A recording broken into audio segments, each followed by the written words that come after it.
Dans les années 1980, la Société des missions africaines, et notamment la province de Lyon, s'est posé la question concernant la première évangélisation d'ethnie auquel nous n'avions pas encore porté la bonne nouvelle.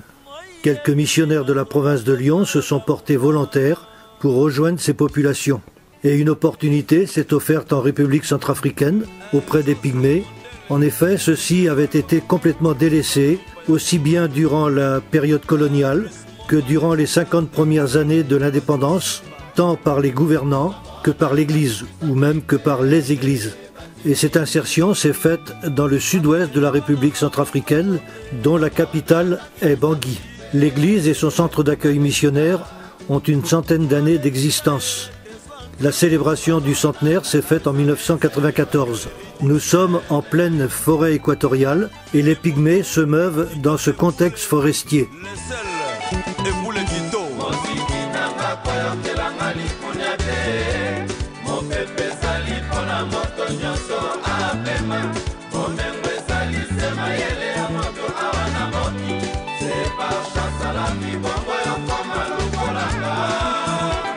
Landry Foutila, le grand Bacala, Jean-Paul Pilanga, le vrai homme d'affaires.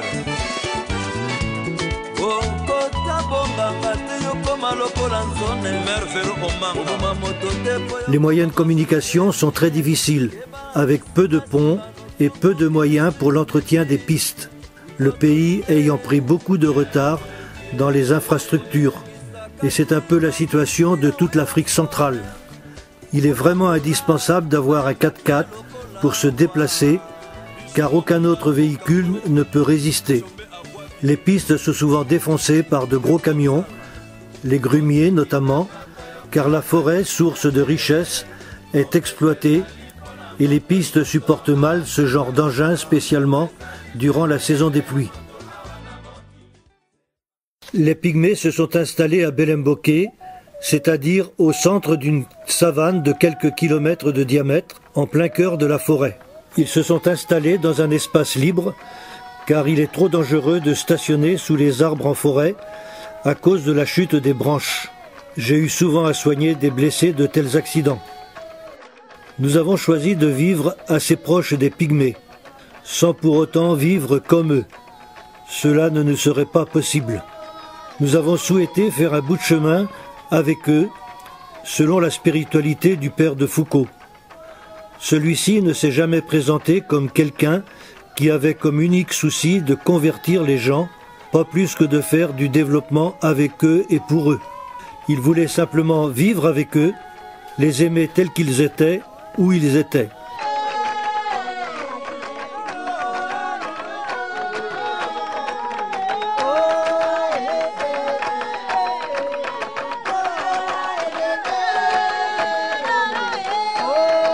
L'habitat pygmée traditionnel est une hutte très sommaire.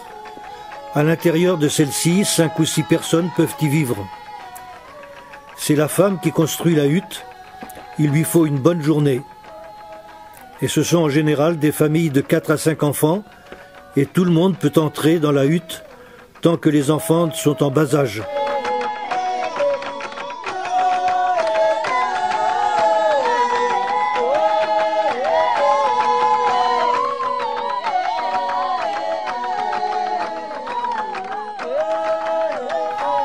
Les enfants pygmées sont parfois, comme tous les autres enfants, victimes de malnutrition.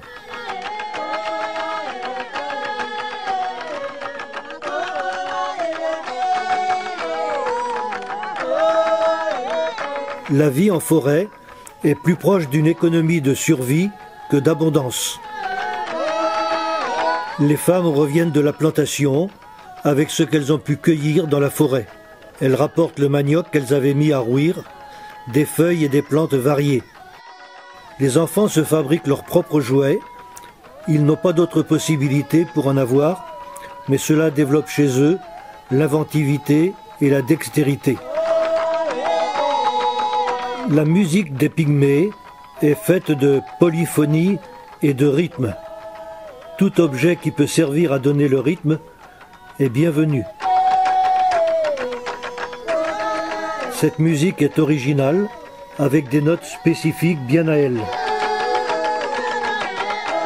Un enfant pygmée ne naît pas noir, mais plutôt rosé. Ce n'est qu'à l'exposition de la lumière qu'il deviendra plus ou moins noir dans les 2 ou 3 mois qui suivent sa naissance.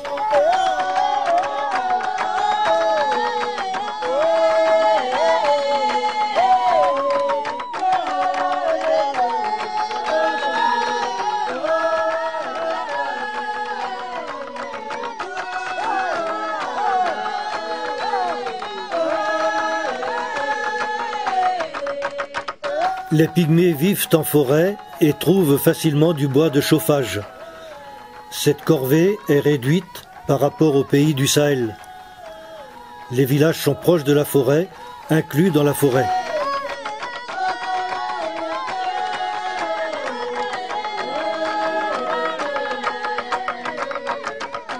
Les petites filles accèdent plus rapidement que les garçons aux activités des adultes. Elles participent avec leur maman aux tâches ménagères et familiales.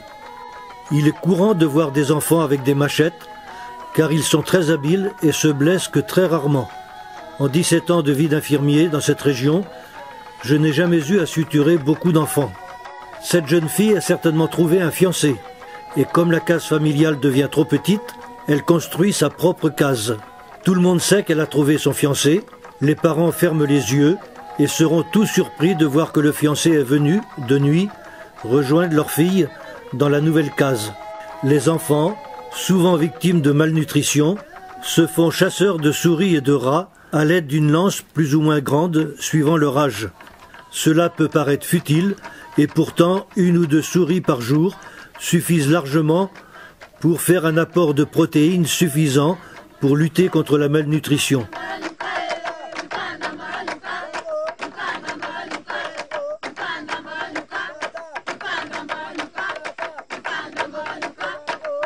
La nourriture de base en Centrafrique, c'est le manioc, que l'on sèche et que l'on écrase pour en faire de la farine. Avec celle-ci, on peut faire une pâte assez consistante et que l'on peut alléger avec quelques feuilles cueillies dans la forêt, découpées en fines lamelles et mélangées avec de la pâte d'arachide. Cela fera une excellente sauce qui accompagnera la boule de manioc. Mais ce dernier est une racine très pauvre. On ne peut plus pauvre d'un point de vue nutritionnel.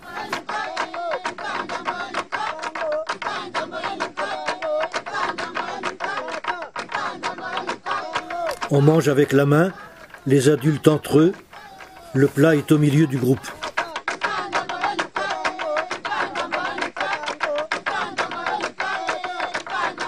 Quand la saison des pluies revient, c'est la fête.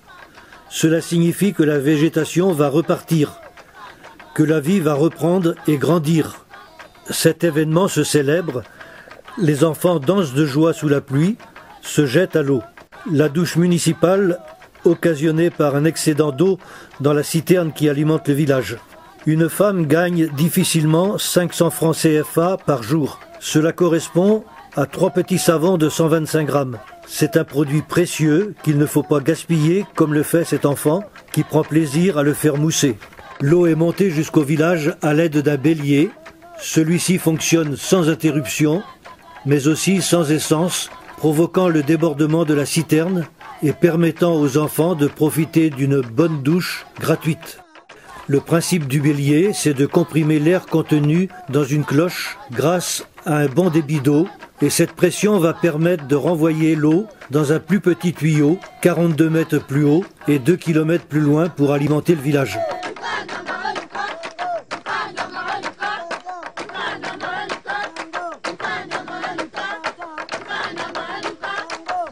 Les enfants sont toujours volontaires pour laver la voiture.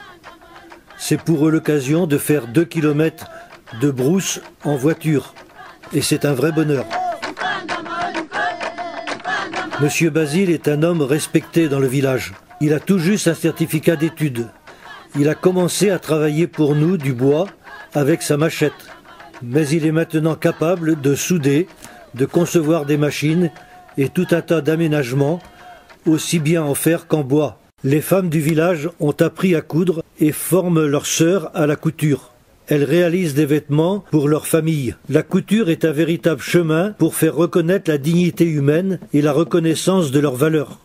Il y a 10 ans, les femmes et les hommes essayaient d'acquérir quelques pièces de monnaie, mais n'utilisaient pas les billets qui commencent à 500 francs CFA, c'est-à-dire moins d'1 €. La vente des produits comme la cigarette se fait à l'unité en essayant de gagner quelques sous. Ici, la femme commence la fabrication d'une hotte. C'est l'outil de transport bien adapté à la forêt. Elle se porte dans le dos, l'enfant est quant à lui porté sur le côté. Le portage sur la tête est en effet très difficile en forêt à cause des branches basses sur le chemin. Le football a été important dans la reconnaissance des pygmées, aussi bien auprès des populations des Grands Noirs que de l'autorité publique. Ils ont démontré qu'ils étaient capables de comprendre et de jouer les règles du foot comme les autres Noirs. Et ils ont gagné bien des matchs contre les villageois.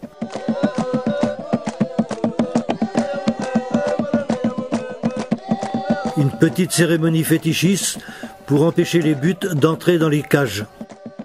Le père François de Paul, prêtre SMA, au cours d'un entraînement avec son équipe.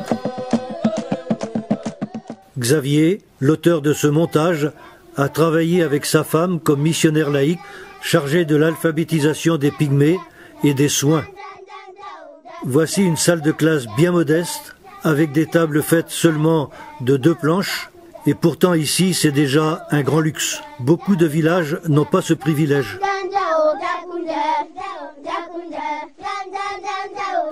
L'instituteur, un pygmée qui est capable de suivre toutes les sessions de formation des instituteurs au même titre que ceux qui sont bacheliers.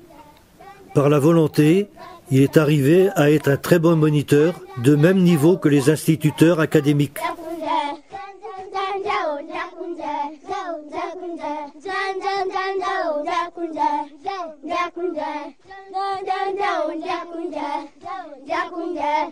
Quand ils arrivent à collecter un peu d'argent, les écoliers achètent des cahiers.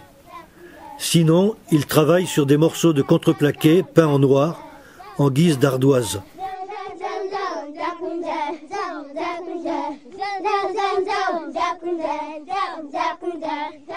Les pistes derrière Belem-Boké nous emmènent jusqu'au Congo-Brazzaville, mais elles ne sont pas très bonnes. Des écoles de brousse sont visitées par Xavier. En effet, lorsqu'un groupe de pygmées voulait une école, on leur demandait de construire une habitation en matériaux légers. Ce n'est que plus tard, lorsqu'ils auront démontré leur volonté de ne plus bouger, que l'on pourra envisager un bâtiment en semi-dur. La culture d'arachide est importante, car c'est une plante qui est riche en protéines. À défaut de viande, les enfants malnutris y trouveront des protéines végétales.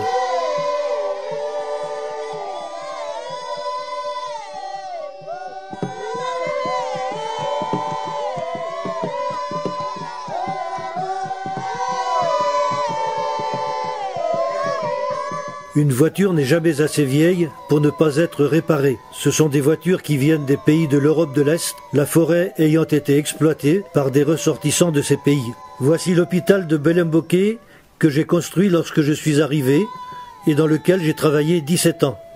Dans cet hôpital, il y a aussi un grand dépôt de pharmacie qui pourrait approvisionner en générique 1/5 du pays.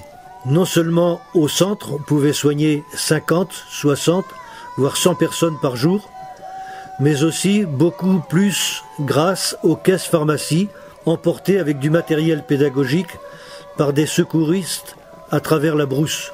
Grâce au générique, nous pouvons soigner les malades pour un coût modeste que les malades peuvent supporter.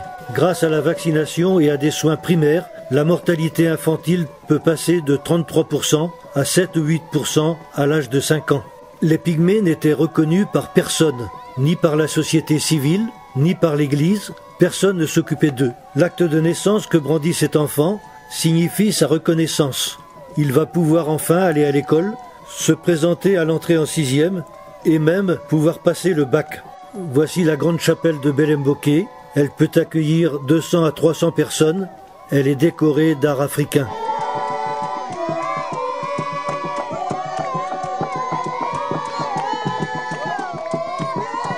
Le catéchiste est chargé de la parole de Dieu, non pas pour faire fortune, mais vraiment pour porter la parole à ses frères. C'est une sortie de messe d'un autre village, situé à 5 km de Belem-Boké.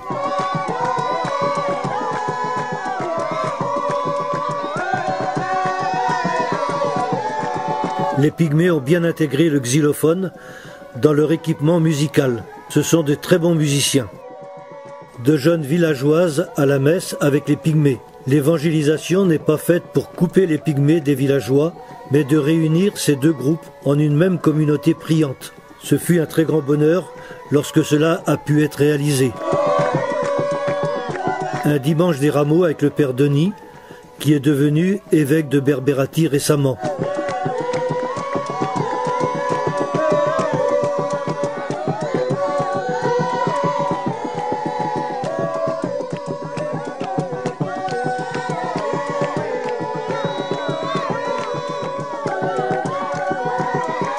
Une très belle crèche, construite à la manière de la case des Pygmées, signifiant que Jésus est venu habiter la hutte des Pygmées. Au début de notre présence, nous avions choisi de ne baptiser que des adultes. Ces baptêmes ont eu lieu une quinzaine d'années après notre arrivée. Aujourd'hui, nous accueillons aussi les enfants au baptême.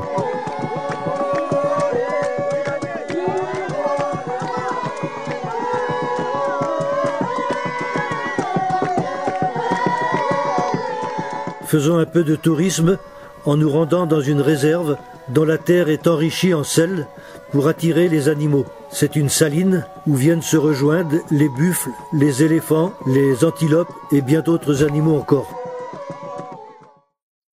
Une mère de famille revient de la forêt avec toutes ses affaires, vêtements, casseroles, outils de cuisine. Elle porte tout ce qu'elle a sur sa tête.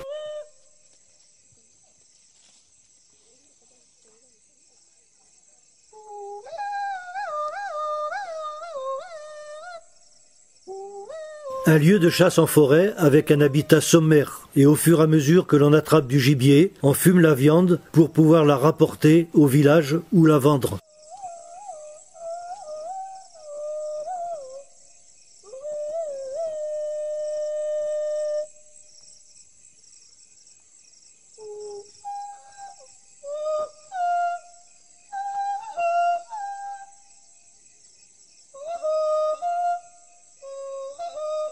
La chasse principale des Pygmées est la chasse au filet. Ils partent à une quinzaine d'hommes, chacun avec son filet. Et les filets sont bout à bout pour clôturer une surface de la dimension d'un terrain de foot. Surprise, les antilopes viendront se prendre dans les filets. Nous voyons après cette chasse que 2 antilopes pour une dizaine de chasseurs. La vie de la chasse et de la cueillette est une vie très difficile, soumise aux aléas de la nature.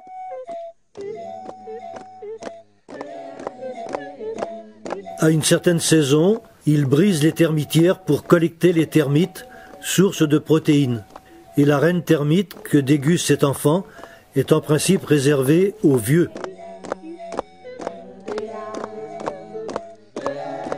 Les chenilles séchées fournissent 90% de protéines. Et une bonne cuillère à café de farine de chenille permet de sauver un enfant en souffrance de malnutrition ou une femme enceinte pour qu'elle porte bien sa grossesse jusqu'au bout.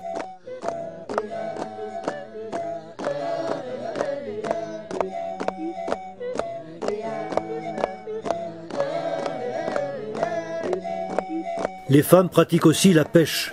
Elles se placent au bord de la rivière, là où il y a des racines. Elles passent les bras sous ces racines pour capturer quelques poissons-chats. Maigre récolte pour 8 femmes et donc 8 familles.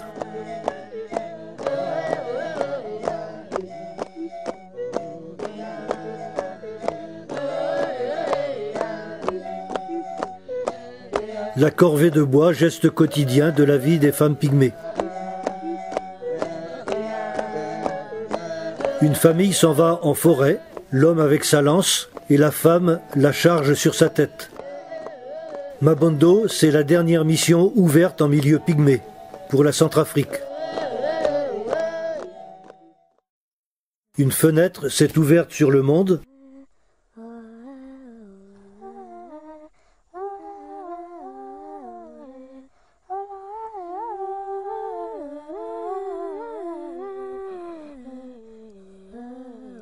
un enfant villageois avec un enfant pygmée. Ils sont devenus amis, ils sont appelés à vivre ensemble dans le respect l'un de l'autre. Nous avons vécu ainsi une vingtaine d'années au milieu des pygmées. Et quand ceux-ci nous ont demandé « Pourquoi restez-vous avec nous ?», nous avons pu leur répondre « C'est à cause de la parole de Jésus ». Mais ceci était déjà dit avec notre vie quotidienne au service de tous.